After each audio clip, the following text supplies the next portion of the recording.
Morning बच्चों, आज हम standard 5 environment standard 5 okay environment में हम चैप्टर 3 आज हम चैप्टर 3 स्टार्ट करने वाले हैं। यहाँ पर बोल रहा है पहले चित्र में क्या क्या दिखाई दे रहा है।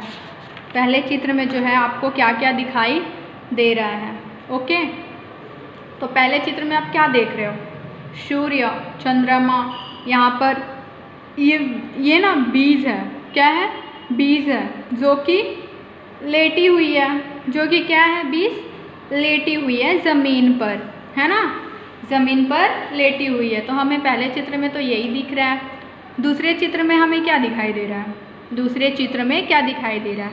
दूसरे चित्र में तो चांद है, फिर यहाँ पर बीज क्या है? खड़ी है और बहुत ज़्यादा हैप्पी है। इसके फेस में क्या है? स्माइल है। ओके, उसके फेस में स्माइल है। अब यहाँ पर तीसरे चित्र में किस ऋतु का दृश्य दिखाई दे रहा है? तो हमें तीसरे चित्र में वर्षा ऋतु का दृश्य दिखाई दे रहा है। हमें तीसरे चित्र में वर्षा ऋतु का दृश्य दिखाई दे रहा है। अब यहाँ पर चौथे चित्र में क्या दिखाई दे रहा है? तो चौथे चित्र में हमें यह दिखाई दे रहा है कि यहाँ पर सूर्य भी है, वृक्ष भी है और यहाँ पर पौधे भी हैं। यहाँ पर घास भी है जो कि रेडी हो गया है ना। तो हमें ये सारी चीज़ें जो है दिखाई दे रही है। बीज का विकास यात्रा, बीज का क्या होता है? विकास यात्रा, बीज का विकास, ये यानी कि बीज का विकास जो है वो कैसे हुआ है, बीज का विकास कैसे हुआ है, ये बात हमें यहाँ पर बताया जा रहा है। ओके,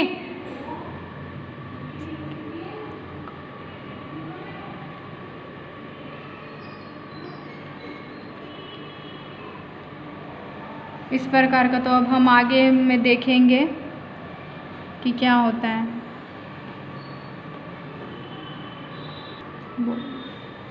ओके, तो चलिए अब हम यहाँ पर देखते हैं। पढ़िए, तो अब आपको ये क्या करना है? पढ़ना है। विभिन्न प्रकार के बीज एकत्रित कीजिए। एकत्रित, विभिन्न प्रकार के बीज को क्या कीजिए आप? एकत्रित कीजिए। सेब, मूंग, अरहर, चना, गेहूँ, है ना। सेब, मूंग, चना, अरहर, गेहूँ, मक्का जैसे बीज इकट्ठा कीजिए। सभी बीज एक थैली में मिला दीजिए। सभी बीज एक थैली में क्या कीजिए? मिला दीजिए। 3 समूह बनाकर एक एक मुट्ठी बीज प्रत्येक समूह में ले लीजिए। ओके, बीज पर निम्नानुसार प्रयोग करके निष्कर्ष लिखिए। तो यहाँ पर आपको ना बीज के बारे में बताया जा रहा है। यहाँ पर आपको जो है वो बीज के बारे में बताया जा रहा है। ओके, समझ में आई ना बात? तो यहाँ आपको बीज के बारे में क्या किया जा रहा है? बताया जा रहा है। उसके बाद हमारा क्या आता है? क्रियाकलाप। तो विभिन्न प्रकार के बीज को पत्थर से तोड़िए। अब विभिन्न प्रकार के जो बीज होते हैं उनको आप क्या कीजिए ना कि पत्थर से तोड़िए। ओके, बीज को तोड़ने पर जिनके 2 समान भाग होते हो उन्हें अलग रखिए। अब बीज को तोड़ने पर जिनके दो समान भाग होते हो उनको आप क्या कीजिए? अलग कीजिए। ओके, जिनका चूरा हो जाता है वो बीजों को अलग रखिए और जिनका चूरा हो जाता है यानी जो बीज चूर हो जाता है उनको आप क्या कीजिए? अलग रखिए।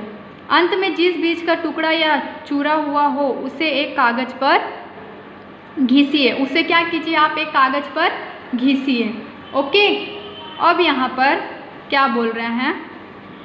सोचकर लिखिए। 2 समान भाग हुआ हो ऐसा बीज। तो 2 समान भाग हमारा कौन कौन सा बीज होता है? तो हमारा मूंग होता है, चना होता है, मटर होता है और मसूर की दाल तो आप जानते हो ना, वो भी होता है ना। मसूर की दाल भी 2 समान भाग उसकी होती है। जिसका टुकड़ा या चूरा हुआ हो ऐसे बीज तो मकई, ज्वार, बाजरी, है ना, बाजरी। ओके, अब चूरा या टुकड़े को कागज पर घिसने पर कागज तेलिया हुआ हो ऐसे बीज तो राई, तिल, मूंगफली, ये सब मूंगफली, है ना। तो यहाँ पर मूंगफली, तो मूंगफली भी क्या हो जाता है ना कि कागज़ पे अगर आप उसे घिसोगे ना तो तेलिया हो जाता है।